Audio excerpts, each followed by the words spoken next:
Você já ouviu o termo one shot alguma vez? Ou graphic novel? Geralmente, talvez, principalmente se você assistiu o Bakuman, talvez você saiba o que esses termos significam. Mas talvez se você não assistiu, você não faz ideia. Se você já está aqui no canal há algum tempo, você com certeza me ouviu falar muito sobre séries, sobre one shot, esse tipo de coisa. Então nesse vídeo aqui, vamos explicar para quem ainda não conhece esses termos o que cada um deles significa.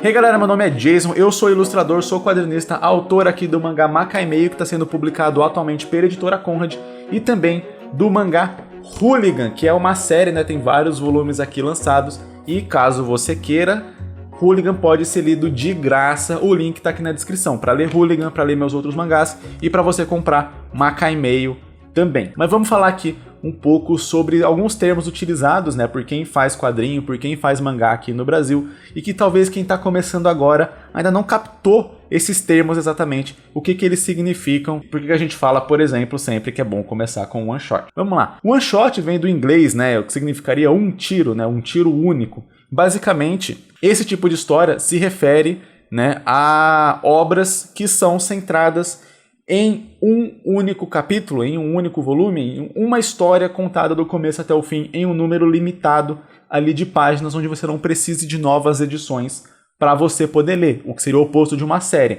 A gente pode pensar num one shot traçando um paralelo com um filme. Um one shot é como se fosse um filme, e a série no quadrinho, né, no mangá, é a mesma coisa que uma série na TV. Você está assistindo uma série de TV, você tem vários episódios, você vai assistindo um episódio atrás do outro, um anime, por exemplo, você vai assistir um episódio e depois outro episódio.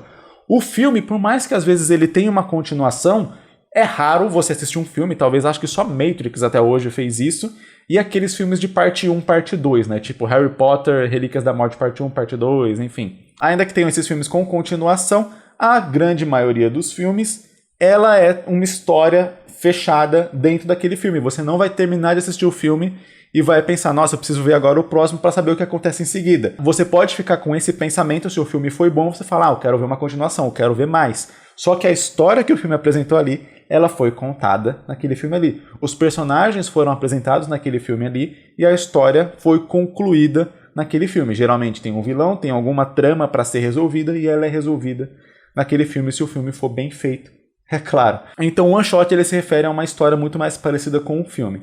Geralmente, one-shots têm menos de, sei lá, 70 páginas, 50 páginas. É claro que eles podem vir a ter mais, caso você queira, só que geralmente quando tem muitas páginas em um one-shot, né, você vai acabar dividindo esse one-shot em alguns capítulos e ele vai ficar parecendo mais uma minissérie. Eu vou usar o exemplo aqui de Makaimei, que é o meu mangá. Esse volume aqui de Makaimei é como se fosse um filme, né, ele é uma história fechada. Nele eu apresento o universo, eu apresento o que é a Makaimei, apresento os personagens e a partir daí conto a história que eu quero contar e a história finaliza aqui. Então, depois que você terminar de ler isso aqui, você teoricamente não precisa ler mais nada para continuar essa história. Atualmente eu estou lançando uma continuação dela, mas essa continuação também é uma história fechada. Você não precisa ler esse daqui para entender a continuação, e você não precisa ler a continuação para completar a história. A história apresentada nesse volume é completa nesse volume. Só que você vê aqui, ele é bem grossinho, ele tem umas 200 páginas quase. 176 páginas ele tem aqui, pegando o númerozinho aqui na última página da história. Dessas 176, 150 são só de quadrinhos, são só de páginas de história mesmo. Então só tem algumas 20 páginas ali que são de extras, de curiosidades, de making of, mostrando como que eu fiz a história e tal. Essas páginas iniciais aqui, prefácio, etc. Mas 150 são de história. Então você vê, é um one shot, porque tá concluído aqui, tá fechado. Também é conhecido como graphic novel, que é a mesma coisa, mas o termo vem de outra parte, né? O one shot, ele é mais relacionado ali ao Japão, utiliza mais esse termo nos mangás. Graphic novel é mais utilizada no Ocidente. Né, graphic novel seria uma novela gráfica, então é tipo como se você tivesse... O lance da graphic novel, explicando aqui rapidamente, veio do fato de que quadrinhos eram considerados obras infantis, então chamar de novela gráfica seria uma forma de você trazer esses quadrinhos para um público mais adulto, sem chamar de histórias em quadrinhos, comics, enfim, gibi. Então você chama ali de graphic novel para mudar o nome e mudar a faixa etária de quem vai consumir aquela obra. Então no começo não tinha nada a ver com ser história fechada ou não. Só que adultos tinham menos paciência de irem acompanhando histórias, então acho que por isso eles decidiram fechar as histórias em uma historinha curta, contada ali em um encadernado só, em um livro só, em um gibi só. E aí chamou de graphic novel. E aí depois esse termo se popularizou e acabou dando o nome de graphic novels para histórias fechadas. Então, one shot e graphic novel é basicamente a mesma coisa. Voltando aqui para Makai Meio, é uma história de 150 páginas. E é muito difícil para um leitor ler 150 páginas de tirada assim direto, né? 150 páginas leva um tempo para ler, às vezes é cansativo, o cara vai querer parar e tal. Então o que eu fiz foi dividir em 3 atos, né? Você pode chamar de capítulos também, eu chamei de atos aqui. Mas eu dividi a história em 3 atos ali, que são momentos de pausa onde você pode ler, falar, ok, terminou aqui um capítulo, um ato, eu posso guardar aqui e amanhã eu continuo lendo, né? Para a pessoa poder parar com mais naturalidade, sem ser ela parar onde ela quiser. Porque se você deixa o leitor parar onde ele quiser, ele pode parar antes de alguma cena que seria muito impactante, antes de alguma revelação ou algo do tipo. E aí, quando ele voltar a ler a partir daquela revelação, não vai ter tanto impacto, porque ele não teve a preparação que as páginas anteriores traziam, né, que a história trazia para aquela revelação, para aquela cena de impacto, etc.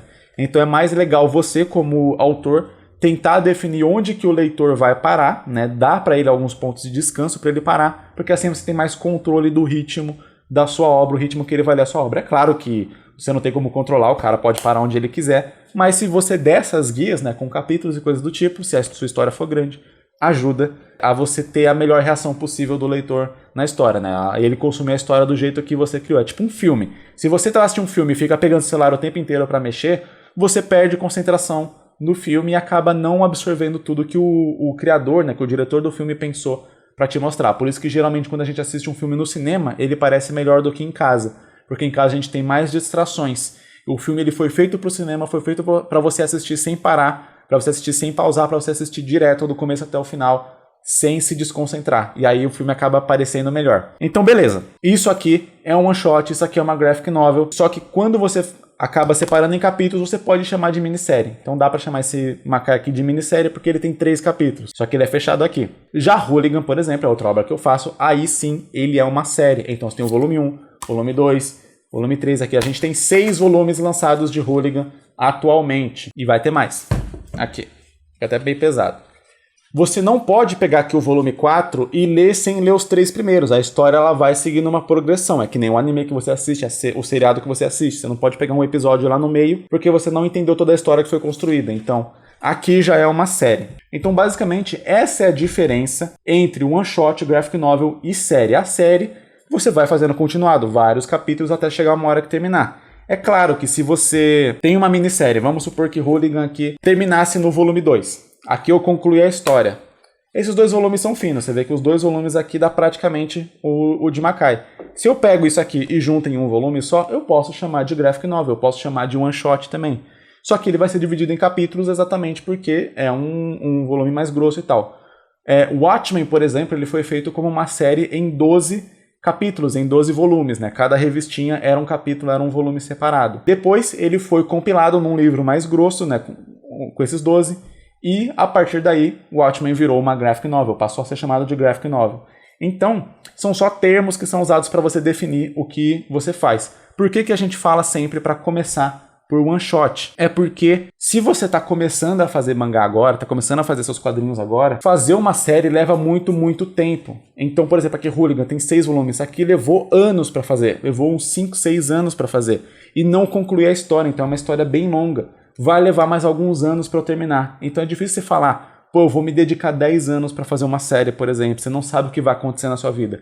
Eu tive que pausar a Hooligan porque eu me casei, porque eu tive que me mudar, porque eu comecei a pegar outros trabalhos, outras coisas, porque eu fiz um contrato com a editora Conrad para fazer uma continuação de Makai. Então eu estou trabalhando na continuação dessa história aqui, desse one shot aqui, e aí não pude continuar trabalhando no Hooligan. Então, para que isso não aconteça, para que você não tenha que abandonar a sua história ou pausar ela indefinidamente, é interessante você fazer uma história fechada. Porque se você faz uma história fechada aqui, concluiu a história aqui, isso aqui você pode vender para as pessoas podem ler e elas vão ter a história completa aqui. Elas não vão depender de esperar, de repente, um ano para você lançar uma continuação para ela entender o que a história está acontecendo. Quanto mais tempo, vamos dizer assim, uma história se estende, quanto mais tempo leva para a pessoa acompanhar aquela continuação, mais chance você tem de perder o leitor. Porque ele vai ler ali o primeiro, ele até tinha interesse em ler o segundo, mas demorou tanto para sair o segundo que ele esqueceu, simplesmente, passou tanto tempo que ele esqueceu. E vamos convir que fazer um volume como esse aqui de 100 páginas não é rápido, não é fácil. Eu mesmo levo aí praticamente 1 ano para conseguir fazer um desse aqui no meu ritmo de produção atual, com os trabalhos, com o canal, com as coisas que eu tenho para fazer, né, além disso aqui. É claro que se eu me dedicar 100% a isso aqui, eu conseguiria fazer talvez uns 2 por ano. Mas, infelizmente, isso é impossível na minha condição atual. A gente tem que trabalhar, a gente tem que pagar a conta, não é isso? Com certeza, esse tempo que Hooligan tá parado, desde 2019 mais ou menos, eu tô gravando esse vídeo aqui, não sei quando você tá vendo, mas eu tô gravando esse vídeo em 2021. Então ele tá praticamente 2 e vai fazer 3 anos que tá parado. Nesses 3 anos, muitos leitores que eram leitores recorrentes, que liam, que acompanhavam o Hooligan, com certeza já esqueceram que Hooligan existe, e provavelmente quando eu lançar a continuação, eles nem vão ficar sabendo e eu perdi o leitor. Então, você ter uma história fechada, uma história concluída assim, você garante muito mais o seu leitor do que uma série. Enquanto a série está produzindo, está recorrente, você consegue garantir o leitor. Mas se você precisa parar, se você precisa pausar, você perde ele com muito mais facilidade. Já esse aqui concluído, uma vez que a história está pronta, aquela lembrança da história vai sempre ficar na memória do leitor, porque ele teve a sensação de completude. Às vezes você não lembra de cada episódio de uma série que você viu, principalmente séries que você largou na metade, mas você lembra muito mais dos filmes, principalmente dos filmes bons, porque eles foram concluídos ali, você fala, pô, aquele filme é da hora, vou até ler de novo. Já a série é um pouco mais difícil você falar, vou ler de novo.